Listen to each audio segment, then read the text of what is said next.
LR, the liberal redneck here, coming to you from a country where a significant portion of the population have declared themselves to be anti-vaxxers.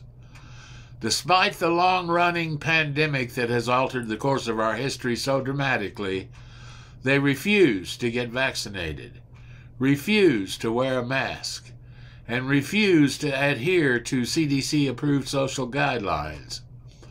Because of their actions, the third phase of the pandemic, called Omicron, is sweeping the nation, and the huge majority of deaths as a result fall mainly on their numbers. Vaccinations have been part of the world culture for over 300 years, starting in America with smallpox in 1798. Since then, rabies, typhoid, cholera, tuberculosis, yellow fever, polio, measles, mumps, and rubella are among the diseases that have been dealt with using vaccines.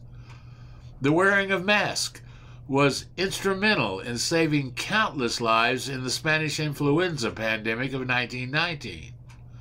This is a combination of science, facts, and history. It was not in any way associated with political theory until the cult of Trump came into being. The marginalized poor white evangelicals and those that exploit them saw him as a savior in a world where they had grown increasingly unimportant. He hated the same things they hated, and a sick bond was formed. Their relief at finding their savior made them overlook his multitude of inadequacies. He told them he was rich, and they believed him. He told them he was smart, and they believed him. He told them he was the world's greatest businessman, and they believed him. He told them the coronavirus would be gone in a couple of weeks, and they believed him. He told them they didn't need to wear a mask, and they believed him. He told them that vaccinations were not necessary, and they believed him. He told them they could steal the election for him, and they believed him. In reality, he is heavily in debt.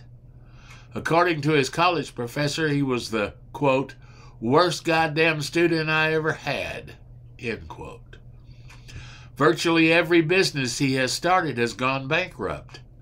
He totally misunderstands the science of medicine. The fountain of lies and misinformation that spewed from his lips is starting to come back on him at last. His cult numbers have decreased significantly, largely via COVID deaths from refusing the life-saving vaccines.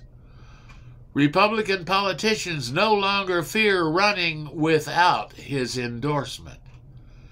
His financial transgressions and his attempts to steal the election he so soundly lost are bringing a tsunami of lawsuits against him and the members of his family.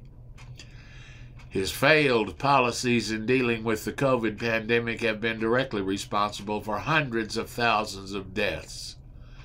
His reign of terror ended on January 20th, 2021. It will not return. Americans have paid the price for his ineptitude and are now waiting his just award for being the worst president in the entire history of the United States. You can reach me with comments, questions, or suggestions at theliberalredneck@gmail.com, and you can listen to our podcast at blogtalkradio.com/theliberalredneck. Thanks for watching.